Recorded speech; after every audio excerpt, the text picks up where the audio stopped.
Okay, and welcome back to the channel. About 15 years ago, I started volunteering to host in some of the campgrounds, and so I have been a host on and off over the years at different points.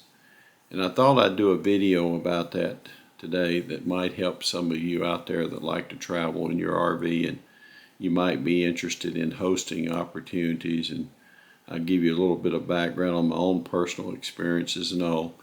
One of the things that I have always demanded is pretty much complete flexibility. Now, some of these hosting positions have pretty stringent requirements. Some of them, for example, will tell you that they want a minimum number of hours per week. Some of them will require that you serve in a booth or collection point. Some will have detailed responsibilities. And I've sort of avoided that primarily because when I first started, I was working full time, so I was sort of a part-time host, and so it was important for me to find those campgrounds that had that flexibility. Now, there's a wide range, there's many opportunities out there, and there's a great need every season. Once you get your name sort of in the network too, you can pretty much go anywhere and everywhere. And one of the biggest benefits is the utilities and so forth associated with your site are all included. So you pay no rent and utilities are included. So essentially you get to move into a camp host site for free. Now some of those host positions also pay wages. Now that's not something I've been interested in, because again, I was working full time, and even in retirement, I've not been interested in collecting a wage. Now, some of them will offer a small amount of money. For example, in the state of Illinois, if you host, they will offer you $1 a day, but you can waive that and return it back to the park, which I've always done. But that's up to you. Primarily what you get is a site and the utilities included. Now, in order to find those opportunities, Facebook has a lot of groups now associated with hosting. But if you do a Google search for campground host positions, you'll come up with a myriad of different links that you can follow. What I would recommend is determine where you want to host in the private, federal, or state sectors, and then put your application in accordingly. And in a lot of states I have found, and even the federal system, but there is usually some coordinator.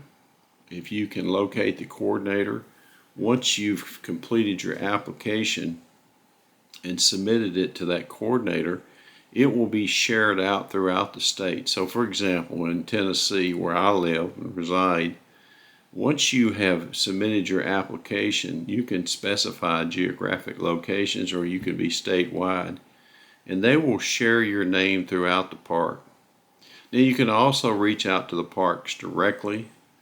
I've never found one that wasn't excited for you to reach out and express some interest in hosting.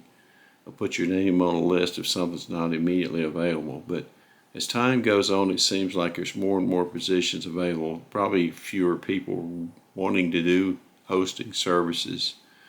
Now, there are many people out there, I think, that have made hosting a full-time position, and you can certainly search for those sites if that's your interest and that's what you like as a profession.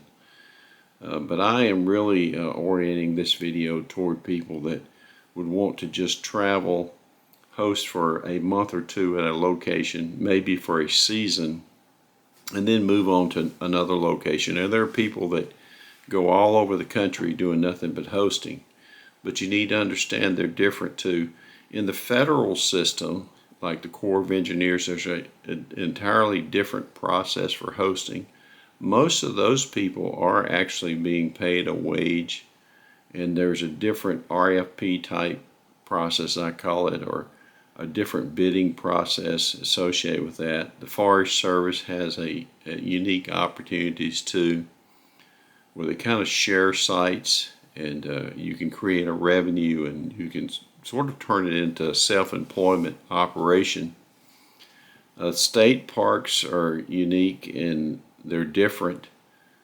Some of them, like I say, will have more stringent requirements, but I would recommend that if you have an interest, once you've got your name sort of in the group for consideration, that you talk directly with the superintendent of the park and discuss in detail what the expectations are.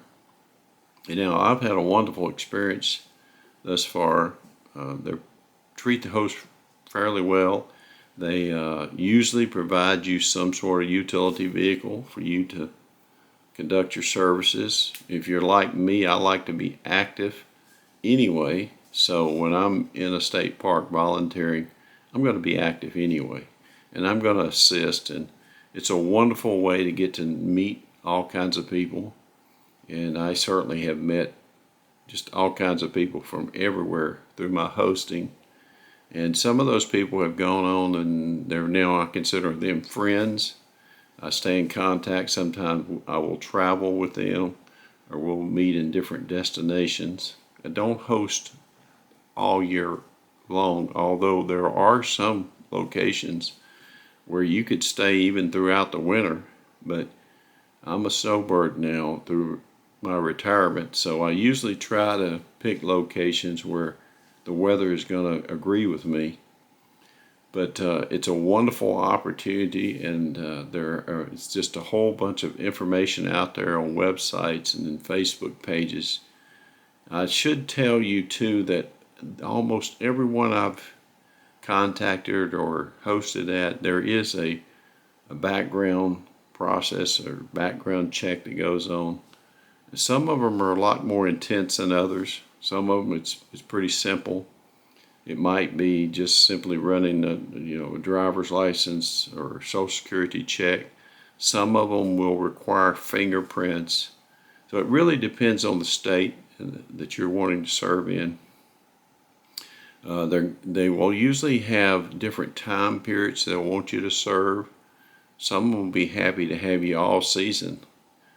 Some of them are only looking for someone for maybe a month here, a month there. Some of the superintendents of the parks have a lot of discretion, and they like to rotate their host. So they don't like to have particularly one for the whole season. They'll rotate 2 or 3 different hosts, and you can sort of agree what months you're willing to cover. As far as the responsibilities of the host and all, it varies also. For example, some of the parks that you work in, you'll actually be collecting money and writing tickets, and your eyes and ears sort of in the park, particularly over the weekend and holidays. And you'll have to become familiar with the rules and regulations. Not that you're an enforcer, you're more of a reporter, but you do need to know, for example, if there's discounts for certain groups. Now, in some parks, they've gone strictly online now, and you just need to be familiar with the computer technology and what's required to be able to register people online. Some have walk-in service, same-day service. Some of it's entirely reservation-oriented. Some of the parks also have cabins that have different rental amounts and arrangements, and some parks increase the rates during holidays. So you have to become sort of familiar with all those ins and outs. And most of the parks are pretty good about giving you some orientation sessions so you can become familiar. From my own experience, most campers, I've not had really very many issues, but you always are going to have some issues when you put a collection of people together in a campground. Most people come there for recreational purposes, and certainly there's drinking usually that gets involved, and so you're always going to usually have some sort of incident, but your job primarily is going to be to report that, not be enforcement. And that's been my experience. There's never been 100% no issue campground for me. There's always been something that came up, and it might have even simply been someone that connected their camper and they had no power at the pedestal, and or it could have been an incident late at night where they're drinking a little bit too much and they get a little loud and there's complaints. So you need to kind of be prepared, but your park will go over that in detail about the expectations. And I've never had one that expects you to take the responsibility for handling those situations, though. Again, it's more reporting. Some of them will ask you to do light maintenance, or they may ask you to do light cleaning. But my experience is most of the time what they really want is for you to be the eyes and ears, and especially on the weekends and during the busy times, and be a stewardship. Greet people, try to answer their questions, or refer them where you need to refer them. It's an excellent opportunity. Like I said, I started out originally doing it while still working a full-time job, so I was sort of like a weekend warrior. I would leave on Friday and I would become the host over the weekend, which is usually the busiest time. And then I migrated that in retirement to where I would take on more responsibilities for longer periods of time. So it's a wonderful program that's out there among all the states. And if you're interested, I would encourage you to look at that. You can drop me any comments. I'll be glad to assist you any way I can, answer your questions. And I appreciate you coming to watch the video. Appreciate you subscribing to the channel. And thank you, and I hope this is helpful for you.